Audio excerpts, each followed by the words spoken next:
Jornada de leitura da Bíblia, semana 29. O Evangelho segundo Paulo, parte 1, século I depois de Cristo, anos 40-50. Primeiro dia, Gálatas 1-2. Gálatas 1. Prefácio e saudação. Paulo, apóstolo, não da parte de pessoas, nem por meio de homem algum, mas por Jesus Cristo e por Deus Pai, que o ressuscitou dos mortos, e todos os irmãos que estão comigo às igrejas da Galácia.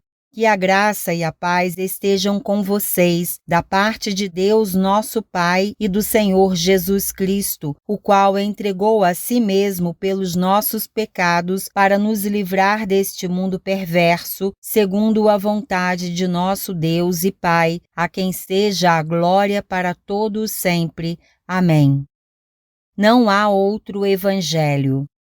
Estou muito surpreso em ver que vocês estão passando tão depressa daquele que os chamou na graça de Cristo para outro evangelho, o qual na verdade não é outro. Porém, há alguns que estão perturbando vocês e querem perverter o evangelho de Cristo.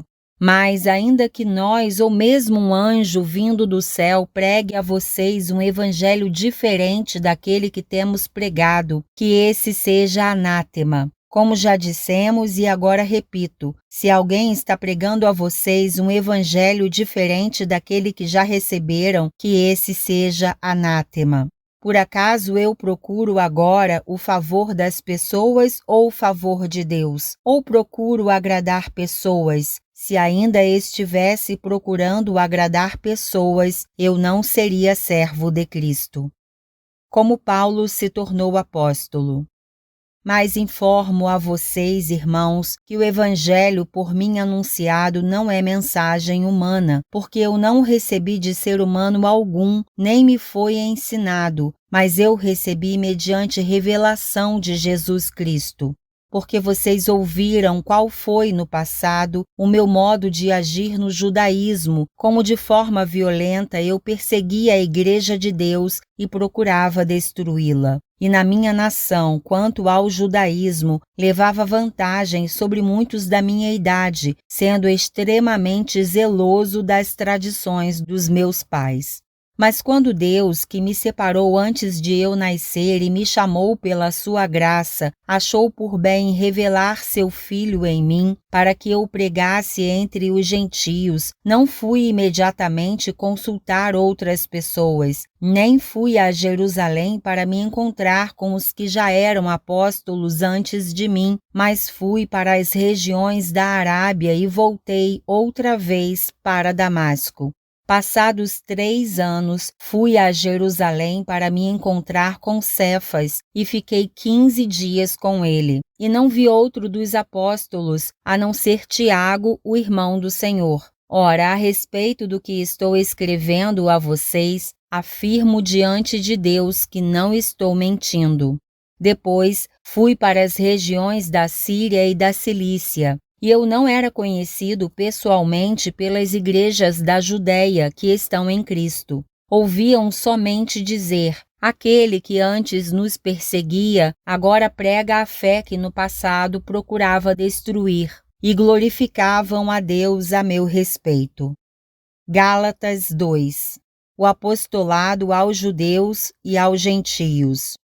14 anos depois, fui outra vez a Jerusalém com Barnabé, levando também Tito. Fui em obediência a uma revelação, e lhes apresentei o evangelho que prego entre os gentios, mas fiz isso em particular aos que pareciam de maior influência, para não correr ou ter corrido em vão.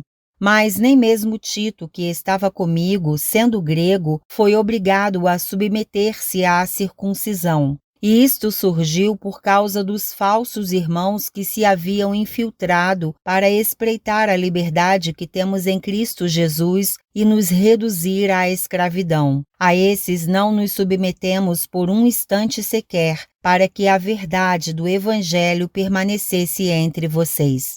E quanto àqueles que pareciam ser alguma coisa, o que eles foram no passado não me interessa. Deus não aceita a aparência do homem. Esses, digo, que pareciam ser de maior influência, nada me acrescentaram. Pelo contrário, quando viram que me havia sido confiado o evangelho da incircuncisão, assim como a Pedro foi confiado o evangelho da circuncisão, pois aquele que operou eficazmente em Pedro para o apostolado da circuncisão, também operou eficazmente em mim para com os gentios. E quando reconheceram a graça que me foi dada, Tiago, Cefas e João, que eram reputados colunas, estenderam a mim e a Barnabé a mão direita da comunhão, a fim de que nós fôssemos para os gentios e eles fossem para a circuncisão. Somente recomendaram que nos lembrássemos dos pobres, o que também me esforcei por fazer. Paulo repreende Pedro. Quando, porém, Cefas veio a Antioquia, resisti-lhe face a face, porque havia se tornado repreensível. De fato, antes de chegarem alguns da parte de Tiago, ele comia com os gentios. Quando, porém, chegaram, começou a afastar-se e, por fim, separou-se, temendo os da circuncisão. E também os demais judeus se fizeram hipócritas juntamente com ele, a ponto de o próprio Barnabé ter se deixado levar pela hipocrisia deles. Quando, porém, vi que não procediam corretamente segundo a verdade do Evangelho, eu disse a Cefas, na presença de todos: se você que é judeu vive como gentio e não como judeu, por que quer obrigar os gentios a viverem como judeus? A justificação pela fé em Cristo Jesus. Nós, judeus por natureza e não pecadores dentre os gentios, sabendo, contudo, que o homem não é justificado por obras da lei, e sim mediante a fé em Jesus Cristo, também temos crido em Cristo Jesus, para que fôssemos justificados pela fé em Cristo e não por obras da lei, pois por obras da lei ninguém será justificado. Mas se nós, procurando ser justificados em Cristo, fomos também achados pecadores, será que isto significa que Cristo é ministro do pecado? De modo nenhum, porque se volto a edificar aquilo que destruí, a mim mesmo constituo o transgressor. Porque eu, mediante a própria lei, morri para a lei, a fim de viver para Deus. Estou crucificado com Cristo. Logo, já não sou eu quem vive, mas Cristo vive em mim. E esse viver que agora tenho na carne, vivo pela fé no Filho de Deus, que me amou e se entregou por mim. Não anulo a graça de Deus, pois se a justiça é mediante a lei, segue-se que Cristo morreu em vão. Segundo dia, Gálatas 3-4. Gálatas 3. Paulo apela para a experiência dos Gálatas. Ó Gálatas insensatos, quem foi que os enfeitiçou? Não foi diante dos olhos de vocês que Jesus Cristo foi exposto como crucificado?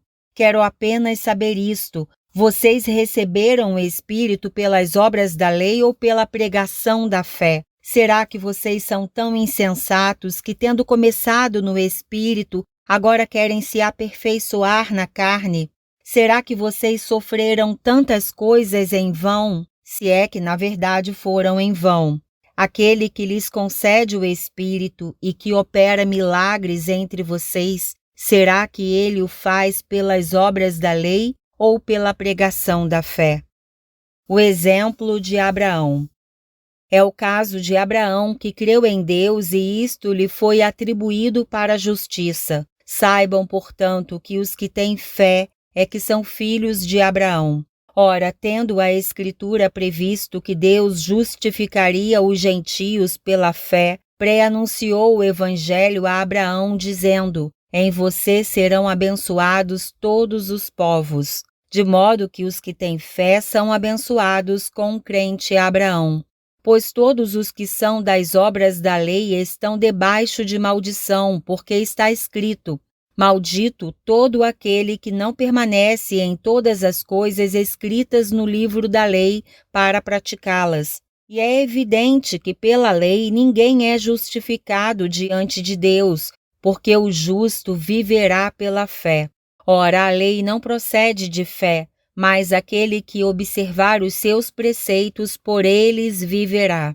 Cristo nos resgatou da maldição da lei, fazendo-se Ele próprio maldição em nosso lugar, porque está escrito: maldito todo aquele que for pendurado em madeiro, para que a bênção de Abraão chegasse aos gentios em Cristo Jesus, a fim de que recebêssemos, pela fé, o Espírito prometido.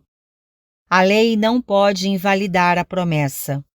Irmãos, falo em termos humanos. Ainda que uma aliança seja meramente humana, uma vez ratificada, ninguém a revoga ou lhe acrescenta coisa alguma. Ora, as promessas foram feitas a Abraão e ao seu descendente. Não diz e aos descendentes, como falando de muitos, porém como falando de um só, e ao seu descendente, que é Cristo. E digo isto: uma aliança já anteriormente confirmada por Deus não pode ser revogada pela lei que veio 430 anos depois, a ponto de anular a promessa. Porque se a herança provém de lei, já não decorre de promessa, mas foi pela promessa que Deus a concedeu gratuitamente a Abraão. Logo, para que é a lei? Ela foi acrescentada por causa das transgressões, até que viesse o descendente a quem se fez a promessa e foi promulgada por meio de anjos, pela mão de um mediador. Ora, o mediador não é de um só, mas Deus é um só. Seria então a lei contrária às promessas de Deus? De modo nenhum. Porque se fosse promulgada uma lei que pudesse dar vida, então a justiça seria de fato procedente de lei. Mas a Escritura encerrou tudo sob o pecado, para que mediante a fé em Jesus Cristo a promessa fosse concedida aos que creem.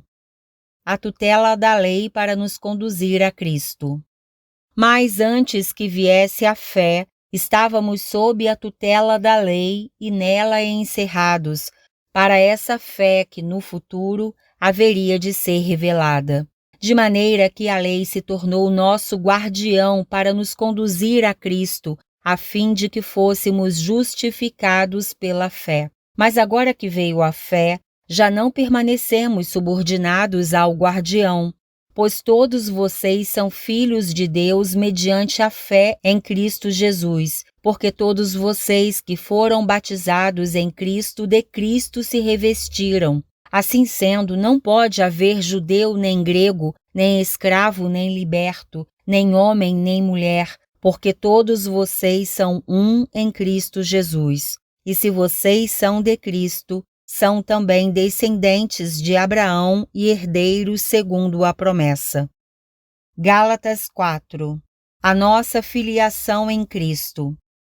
Digo, porém, o seguinte: durante o tempo em que o herdeiro é menor de idade, em nada difere de um escravo, mesmo sendo senhor de tudo, mas está sob tutores e curadores até o tempo pré-determinado pelo Pai. Assim também nós, quando éramos menores, estávamos escravizados aos rudimentos do mundo. Mas quando chegou a plenitude do tempo, Deus enviou o seu Filho, nascido de mulher, nascido sob a lei, para resgatar os que estavam sob a lei, a fim de que recebêssemos a adoção de filhos. E porque vocês são filhos, Deus enviou o Espírito de seu Filho ao nosso coração, e esse Espírito clama: Abba, Pai. Assim, você já não é mais escravo, porém filho, e sendo filho, também é herdeiro por Deus. A preocupação de Paulo pelos Gálatas. Mas no passado, quando não conheciam a Deus, vocês eram escravos de deuses que por natureza não são deuses. Mas agora que vocês conhecem a Deus, ou melhor, agora que vocês são conhecidos por Deus, como é que estão voltando outra vez aos rudimentos fracos e pobres, aos quais de novo querem servir como escravos? Vocês guardam dias, meses, tempos e anos. Receio que o meu trabalho por vocês tenha sido em vão. Sejam como eu sou, porque também eu sou como vocês. Isto é o que lhes peço, irmãos. Vocês não me ofenderam em nada. E vocês sabem que eu lhes preguei o Evangelho a primeira vez por causa de uma enfermidade física.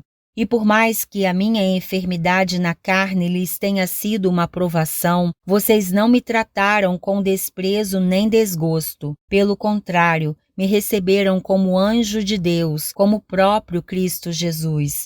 O que aconteceu com a felicidade que vocês tinham? Porque posso dar testemunho de que, se fosse possível, vocês teriam arrancado os próprios olhos para me dar. Será que, por dizer a verdade, me tornei inimigo de vocês? Esses que se mostram tão zelosos em relação a vocês não estão sendo sinceros. O que eles querem é afastar vocês de mim, para que vocês se interessem por eles. É bom ser sempre zeloso pelo bem e não apenas quando estou com vocês, meus filhos, por quem, de novo, estou sofrendo as dores de parto até que Cristo seja formado em vocês. Bem que eu gostaria de estar aí com vocês e falar em outro tom de voz, porque estou perplexo com vocês. Sara e Agar, alegoria das duas alianças.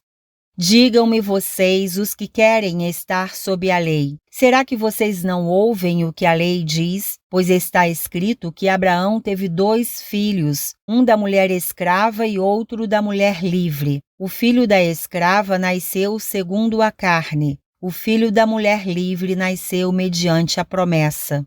Estas coisas são alegóricas, porque essas mulheres são 2 alianças. Uma se refere ao Monte Sinai que gera para a escravidão. Esta é Agar. Ora, Agar é o Monte Sinai na Arábia e corresponde à Jerusalém atual, que está em escravidão com os seus filhos. Mas a Jerusalém lá de cima é livre e ela é a nossa mãe. Porque está escrito: alegre-se, ó estéril, você que não dá à luz. Exulte e grite você que não sente dores de parto, porque os filhos da mulher abandonada são mais numerosos do que os filhos da que tem marido. Mas vocês, irmãos, são filhos da promessa como Isaque. Como, porém, no passado aquele que nasceu segundo a carne perseguia o que nasceu segundo o Espírito, assim também acontece agora. Mas o que diz a Escritura? Ela diz: mande embora a escrava e seu filho, porque de modo nenhum o filho da escrava será herdeiro com o filho da mulher livre. Portanto, irmãos, somos filhos não da escrava, mas da livre. Terceiro dia, Gálatas 5-6. Gálatas 5. A liberdade cristã. Para a liberdade foi que Cristo nos libertou. Por isso permaneçam firmes e não se submetam de novo a julgo de escravidão. Eu, Paulo, lhes digo que se vocês se deixarem circuncidar, Cristo não terá valor nenhum para vocês. De novo, testifico a todo homem que se deixa circuncidar que o mesmo está obrigado a guardar toda a lei. Vocês que procuram justificar-se pela lei estão separados de Cristo. Vocês caíram da graça de Deus, porque nós, pelo Espírito, aguardamos a esperança da justiça que provém da fé. Porque em Cristo Jesus nem a circuncisão, nem a incircuncisão tem valor algum, mas a fé que atua pelo amor. Vocês vinham correndo bem. Quem foi que os impediu de continuar a obedecer à verdade? Esta persuasão não vem daquele que os chamou. Um pouco de fermento leveda toda a massa. Tenho confiança no Senhor de que vocês não mudarão a sua forma de pensar. Mas aquele que está perturbando vocês, seja ele quem for, sofrerá a condenação. Mas, irmãos, se ainda prego a circuncisão, por que continuo sendo perseguido? Nesse caso, estaria desfeito o escândalo da cruz. Quem dera até se mutilassem aqueles que estão perturbando vocês. A liberdade é limitada pelo amor. Porque vocês, irmãos, foram chamados à liberdade, mas não usem a liberdade para dar ocasião à carne. pelo contrário, sejam servos uns dos outros pelo amor. Porque toda a lei se cumpre em um só preceito, a saber, ame o seu próximo como a você mesmo. Mas se vocês ficam mordendo e devorando uns aos outros, tenham cuidado para que não sejam mutuamente destruídos. As obras da carne e o fruto do Espírito. Digo, porém, o seguinte: vivam no Espírito e vocês jamais satisfarão os desejos da carne, porque a carne luta contra o Espírito e o Espírito luta contra a carne, porque são opostos entre si, para que vocês não façam o que querem. Mas se são guiados pelo Espírito, vocês não estão debaixo da lei. Ora, as obras da carne são conhecidas e são imoralidade sexual, impureza, libertinagem, idolatria, feitiçarias, inimizades, rixas, ciúmes, iras, discórdias, divisões, facções, invejas, bebedeiras, orgias e coisas semelhantes a estas. Declaro a vocês, como antes já os preveni, que os que praticam tais coisas não herdarão o reino de Deus.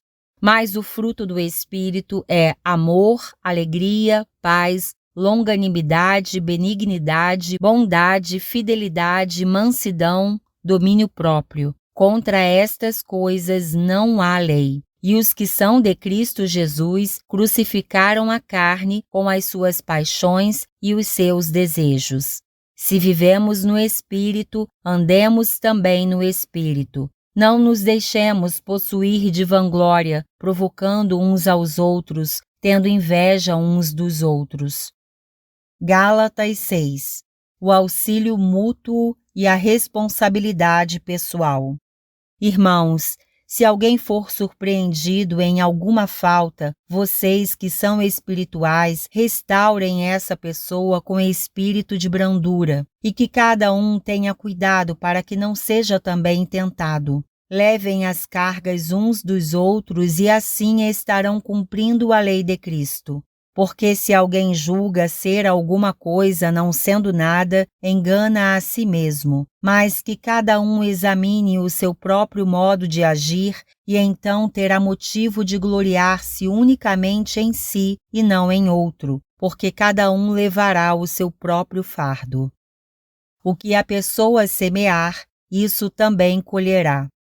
Mas aquele que está sendo instruído na palavra compartilhe todas as coisas boas com aquele que o instrui. Não se enganem, de Deus não se zomba, pois aquilo que a pessoa semear, isso também colherá. Quem semeia para a sua própria carne, da carne colherá corrupção, mas quem semeia para o Espírito, do Espírito colherá a vida eterna.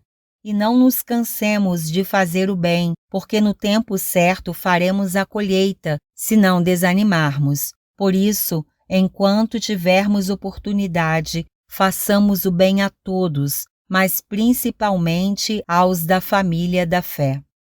Conselhos finais e saudações.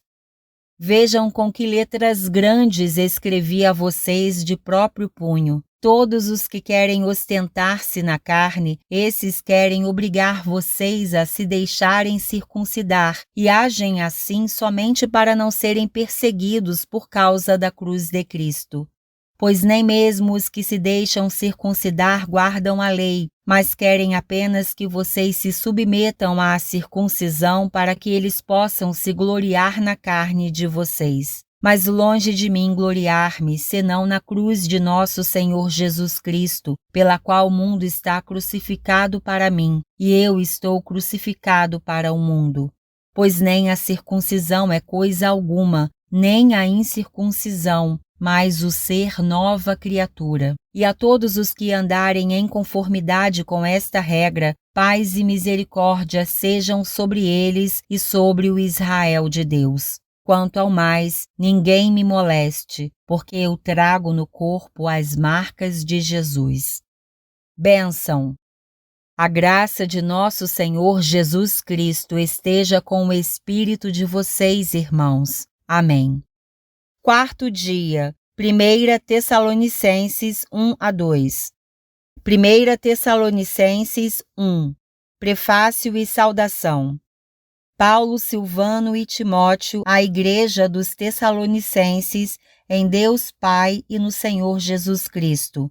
Que a graça e a paz estejam com vocês. Ação de graças.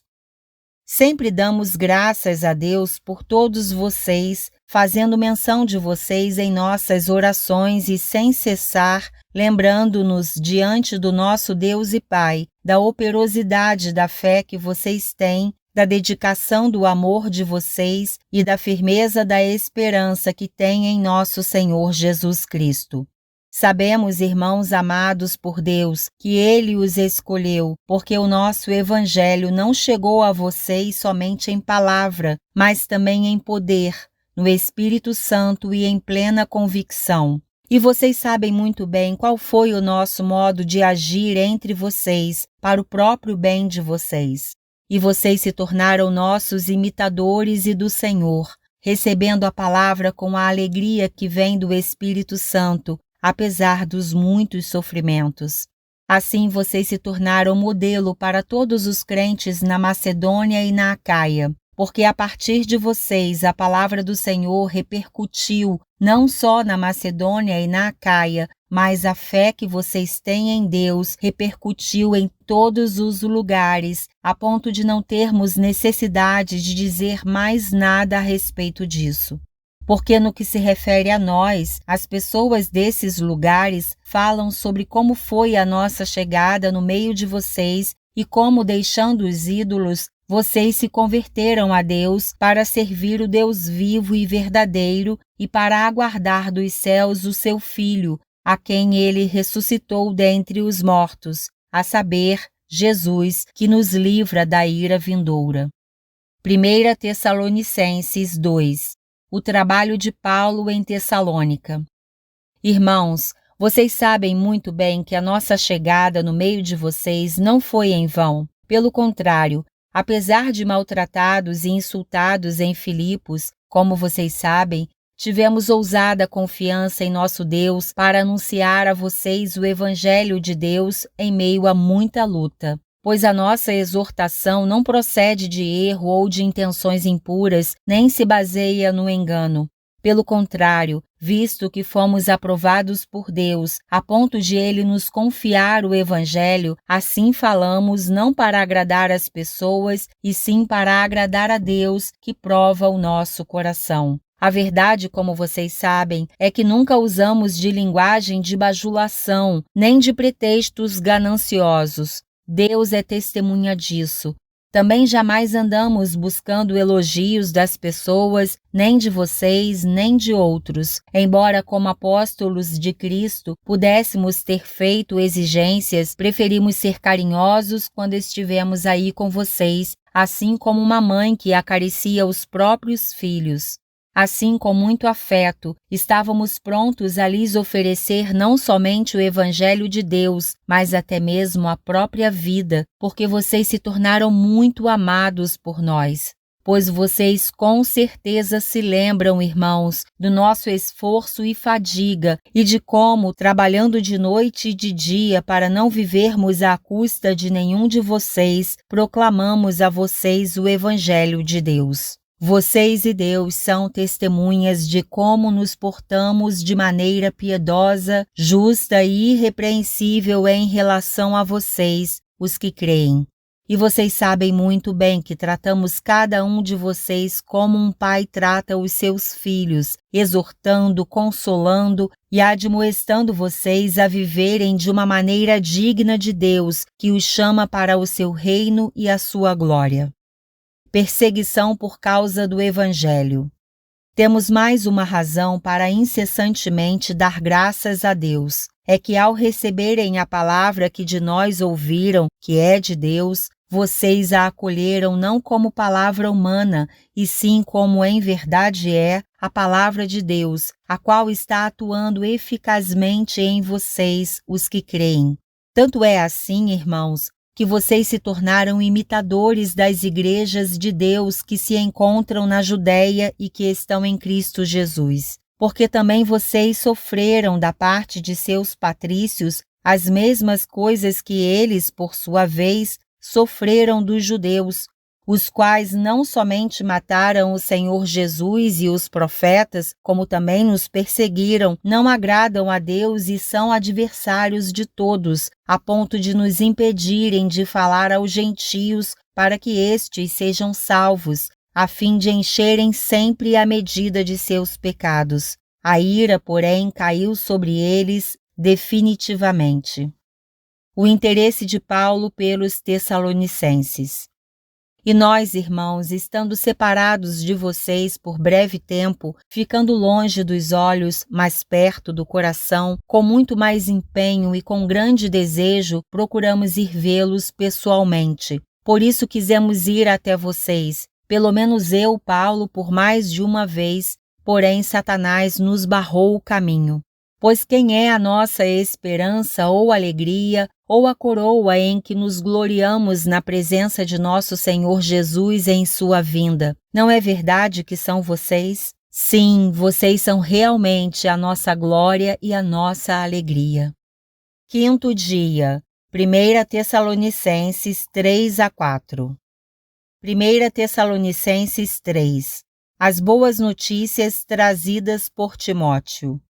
Por isso, não podendo esperar mais, achamos por bem ficar sozinhos em Atenas e enviar o nosso irmão Timóteo, ministro de Deus no Evangelho de Cristo, para fortalecer e animá-los na fé, a fim de que ninguém se inquiete com essas tribulações, porque vocês mesmos sabem que fomos designados para isto. Pois quando ainda estávamos com vocês, predissemos que íamos passar por aflições, o que de fato aconteceu e é do conhecimento de vocês. Foi por isso que, já não me sendo possível continuar esperando, mandei perguntar a respeito da fé que vocês têm, temendo que vocês fossem provados pelo tentador e o nosso trabalho se tornasse inútil.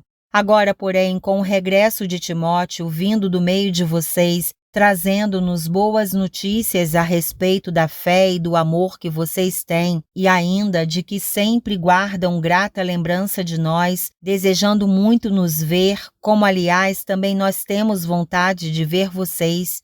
Sim, irmãos, por isso ficamos animados a respeito de vocês, pela fé que vocês têm, apesar de toda a nossa necessidade e tribulação. Porque agora vivemos, se vocês estão firmes no Senhor. Pois que ação de graças podemos render a Deus no que se refere a vocês, por toda a alegria com que nos regozijamos por causa de vocês diante do nosso Deus. Oramos noite e dia, com o máximo empenho, para que possamos ir vê-los pessoalmente e suprir o que ainda falta à fé que vocês têm. Paulo ora pelos Tessalonicenses.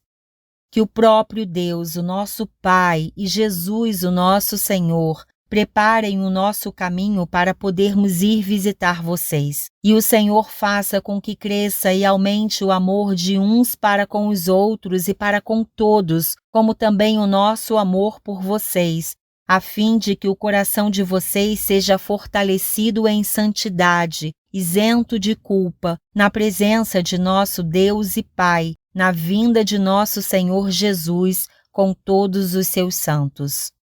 1 Tessalonicenses 4. A vida que agrada a Deus.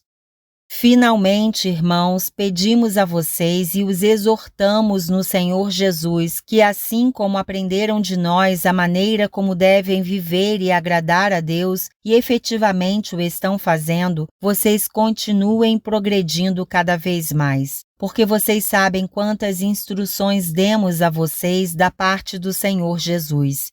Pois a vontade de Deus é a santificação de vocês, que se abstenham da imoralidade sexual, que cada um de vocês saiba controlar o seu próprio corpo em santificação e honra, não com desejos imorais, como gentios que não conhecem a Deus, e que nesta matéria ninguém ofenda nem defraude o seu irmão, porque contra todas estas coisas, como antes já avisamos e testificamos, o Senhor é o vingador.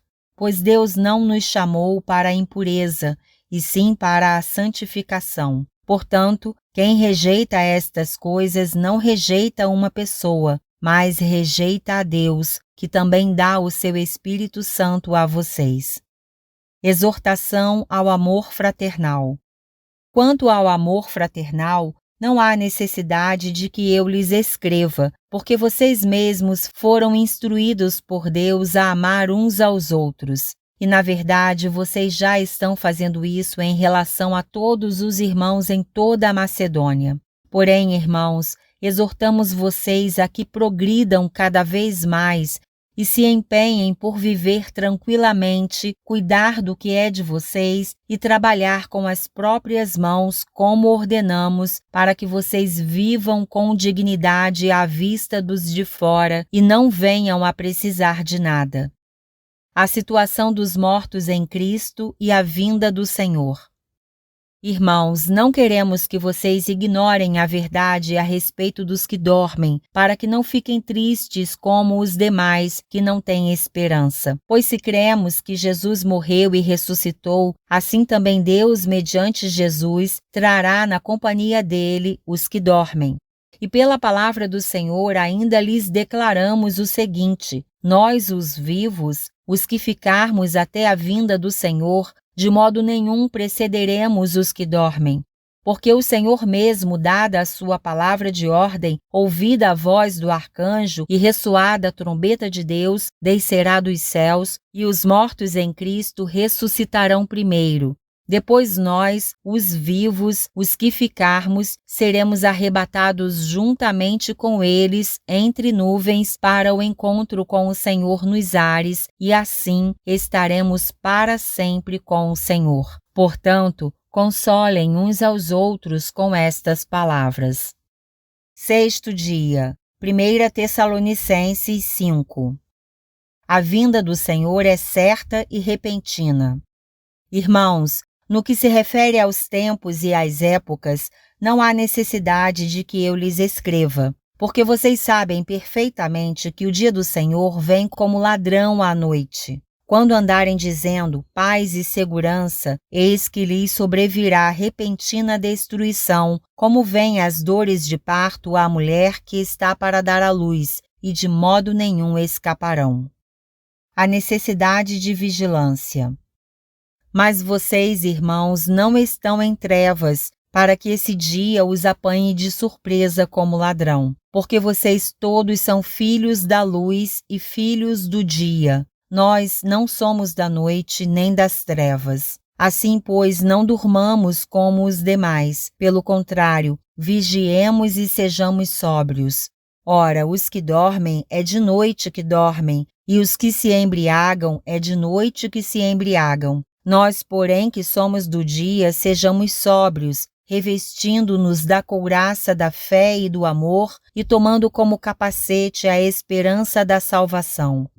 Porque Deus não nos destinou para a ira, mas para alcançar a salvação mediante nosso Senhor Jesus Cristo, que morreu por nós para que, quer vigiemos, quer durmamos, vivamos em união com Ele. Portanto, consolem uns aos outros e edifiquem-se mutuamente, como vocês têm feito até agora. Conselhos finais.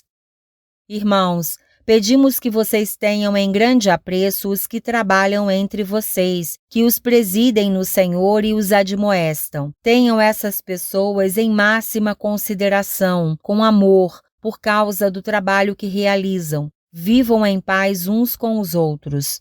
Também exortamos vocês, irmãos, a que admoestem os que vivem de forma desordenada, consolem os desanimados, amparem os fracos e sejam pacientes com todos. Tenham cuidado para que ninguém retribua aos outros mal por mal. Pelo contrário, procurem sempre o bem uns dos outros e o bem de todos.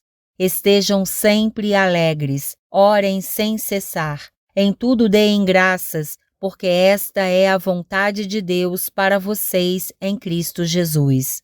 Não apaguem o espírito, não desprezem as profecias, examinem todas as coisas, retenham o que é bom, abstenham-se de toda forma de mal. O mesmo Deus da paz os santifique em tudo, e que o espírito, a alma e o corpo de vocês sejam conservados íntegros e irrepreensíveis na vinda de nosso Senhor Jesus Cristo.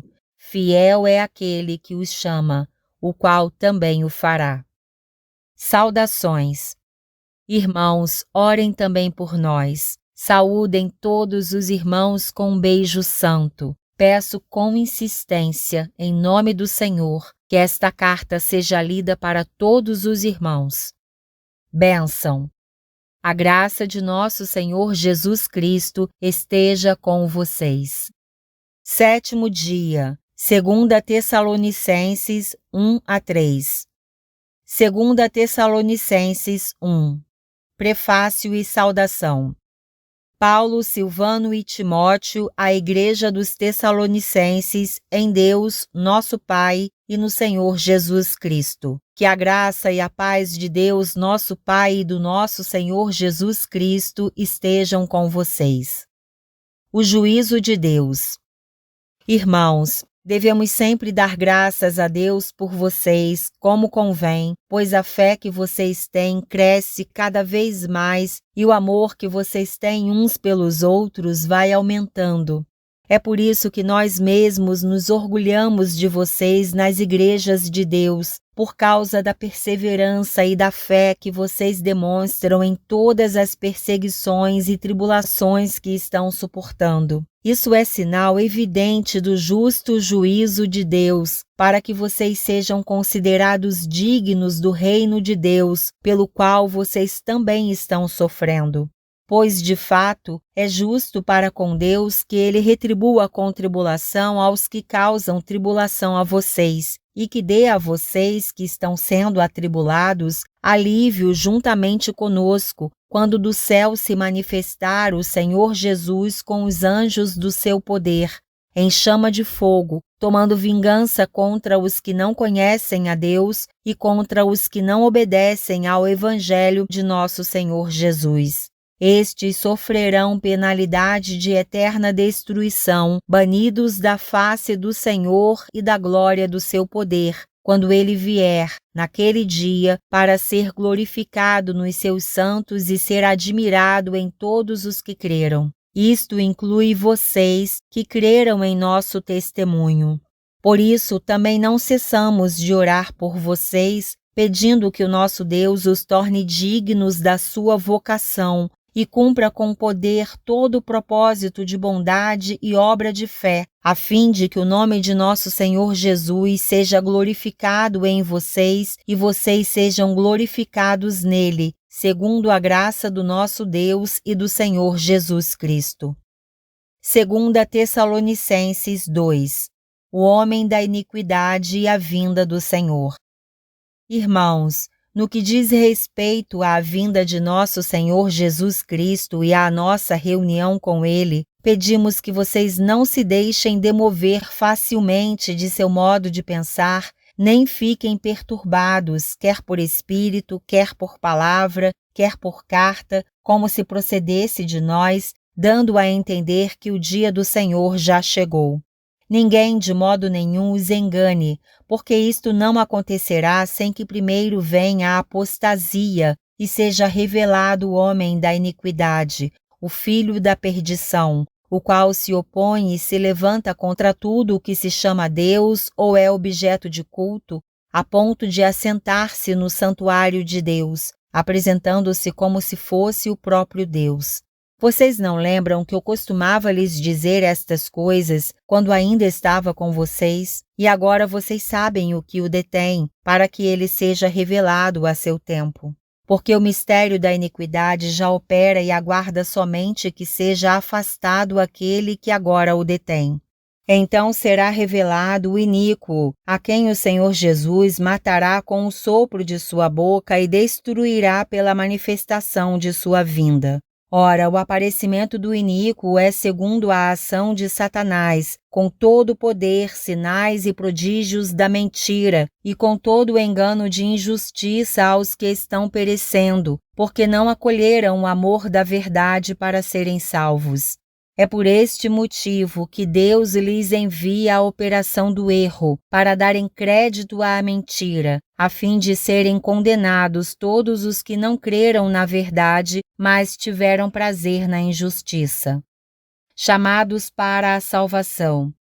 Mas devemos sempre dar graças a Deus por vocês, irmãos amados pelo Senhor, porque Deus os escolheu desde o princípio para a salvação, pela santificação do Espírito e fé na verdade. Foi para isso que também Deus os chamou mediante o nosso Evangelho, para que vocês alcancem a glória de nosso Senhor Jesus Cristo.